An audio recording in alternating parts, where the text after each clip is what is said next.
Dari wawancara kami bersama dengan tim anti mafia migas UGM kemarin, katanya ini ada kekuatan langit ketujuh, Pak. Di mana katanya ini ring satu oknum tambang ilegal itu meliputi elit politik, elit ormas, kemudian juga ada oknum-oknum anggota DPR dan juga DPRD nih, Pak. Yang justru mereka ini kan terlibat dong, Pak, dalam membuat aturan perundang-undangan. Apakah mungkin ini juga yang membuat tambang ilegal ini sebetulnya sulit untuk diberantas? Saya tidak bermaksud menuduh, tapi kita juga tidak bisa mengatakan itu tidak ada sama sekali ya. Pengalaman di lapangan ada indikasi seperti itu, tapi langit ketujuh menurut saya enggak lah ya, langit ke-1 lah maksimum. Jadi misalnya saya kebetulan juga sedang ditugaskan di Bangka Belitung banyak urusan tambang timah.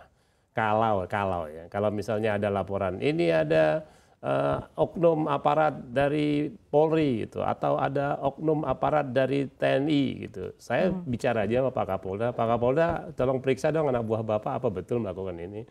Atau Komandan Korem, Pak Komandan Korem tolong saya dapat informasi ini tolong Bapak itu kasih tahu. Jadi selama kita masih mau melakukannya walaupun mungkin saja ada cara-cara berkomunikasi yang cukup baik dan sejauh ini cukup efektif saya melakukannya.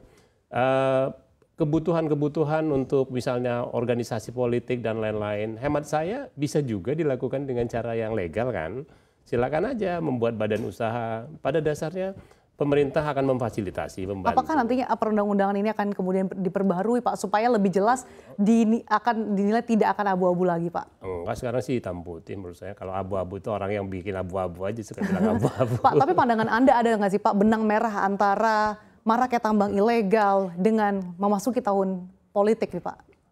Saya belum lihat hubungan langsungnya ya, tapi bahwa dunia pertambangan ini adalah tempat yang banyak orang mencari kegiatan bisnis, iya. Dan hemat saya tetap masih bisa kita lakukan secara legal. Dan harus kita lakukan secara legal. Oke, mungkin terakhir Pak, second ke Pak Sujarwanto, pandangan Anda Pak, apakah Anda melihat juga pilkada ini akan sangat berhubungan Pak dengan makin maraknya pertambangan ilegal di tanah air, Jawa Tengah?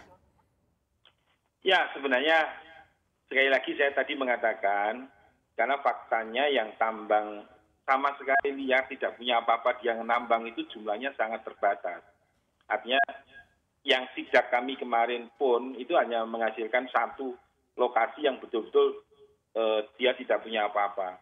Yang lainnya sedang proses izin kok. Yang sekarang ya WIUP yang berproses ada 114 di Jawa Tengah, tidak hanya Merapi, tidak hanya Klaten. Kemudian ada 319 yang sedang melakukan eksplorasi. Sementara yang sudah berproduksi dengan SIWB itu ada 61, lalu ada 304 yang berstatus operasi produksi termasuk penjualan. Jadi sebenarnya masih banyak yang berizin sih, tapi memang sekali lagi ya, memang kami membuka kanal laporan yang cukup luas. Pak Gubernur punya lapor gub, dan bahkan kemarin beliau memerintahkan untuk membuat call center yang menampung pelaporan-pelaporan bila terjadi indikasi pertambangan-pertambangan yang tidak baik gitu. Nah inilah lapor gub itu juga lumayan padat, dan itu kalau kita konfirmasi, ya sebenarnya memang ada yang faktor kecemburuan, ada yang memang realistis melaporkan dan seterusnya. Jadi ini kita selalu bina, kita selalu arahkan, dan mungkin kalau Pak Dirjen juga terkonfirmasi, perubahan kewenangan pusat dan daerah ini kan memang ada yang memanfaatkan situasi sempit seperti itu. Dan Jawa Tengah termasuk yang cepat tanggap untuk menindaklanjuti Perpres 55 dan beberapa izin sudah kita keluarkan, kita bina, kita arahkan dengan program-program yang tadi sudah saya sampaikan.